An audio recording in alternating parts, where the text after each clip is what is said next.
Now as I'm rounding this bend, I can hear waterfall.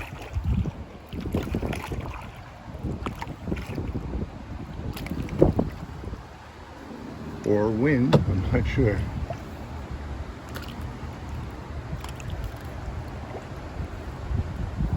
I think it's just wind.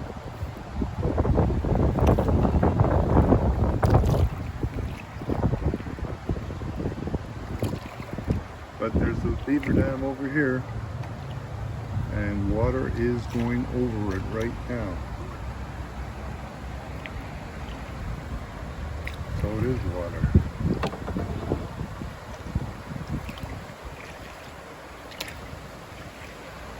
There's a no trespassing sign there, so I guess I better turn around.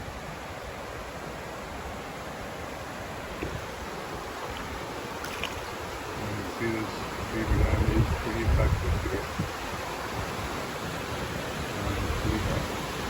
Water flowing and it's settling down on the surface.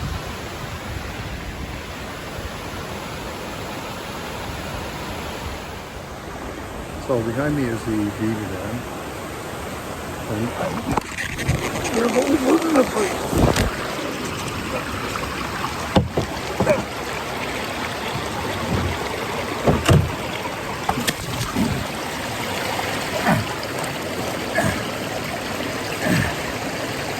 God. Well, spoiler alert. From that moment that I was caught, it took me a full 17 minutes to fight the currents of Pine Lake, going over that 4 inches of water. It doesn't seem like a lot, but I have a lot of strength. I was able to grab the tree with one arm, and unfortunately I was still holding my phone taking this video, but I didn't want to lose my phone. So I held on to the tree, and while I was doing that, I managed to get one leg outside of the kayak and placed it on the top of the Beaver Dam. But in order to do that, the kayak tipped over and it started filling with water, and that too just pushed the kayak back. I was thinking at the time, I've got 1 foot in the water, I'm holding my paddle with another, and I don't want to let the paddle go, because then I'm up the creek without a paddle, and I didn't want to let my phone go, and I'm only holding onto the tree with one hand. Meanwhile, about 4 inches of Pine Lake is just funneling through this thing, trying to force me down the hill, down the water. Now, I also thought about going over the dam myself, but I was facing backwards, and I would have not been able to get my foot back in the kayak. It was only 4 inches of water, but it was rock underneath, and it was downhill slope.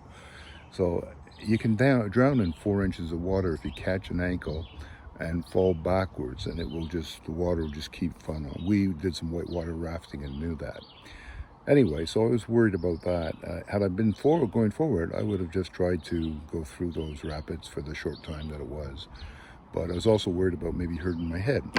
So I'm fighting it, not being very successful, and realizing I have my emergency bailing kit that's required by Ontario law to have us in the rear compartment. Now my life jacket's in front, which I can't reach.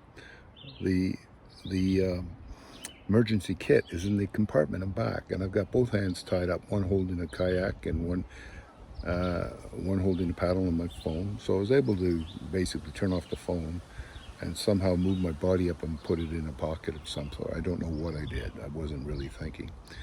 But after that, I did manage to move the kayak around a bit. I couldn't push it up against the current, and I was getting tired.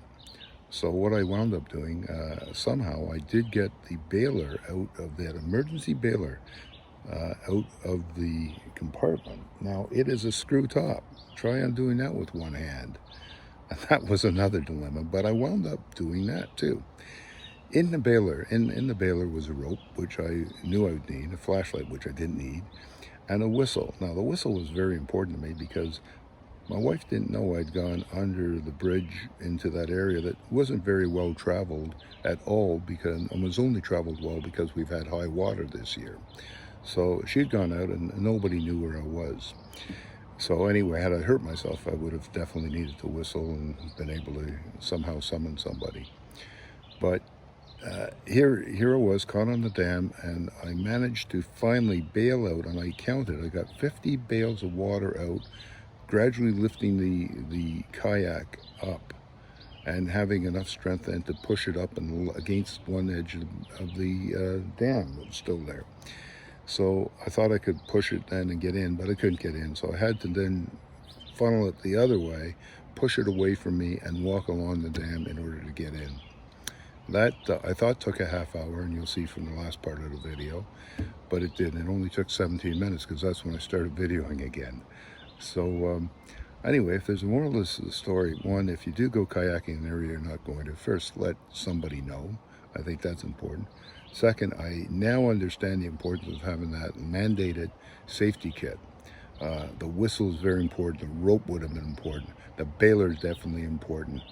Um, I just can't stress enough, and I don't know. I think I'd recommend, if you can get it, get a snap top, not the one that you have to screw off, because in an emergency you may only have one hand to use.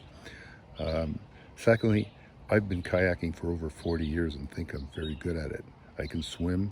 I still don't wear a life jacket, and I know I should, but you can get into danger very easily, and water is unforgiving. So hopefully you had a good laugh about this, but secondly, I do hope that maybe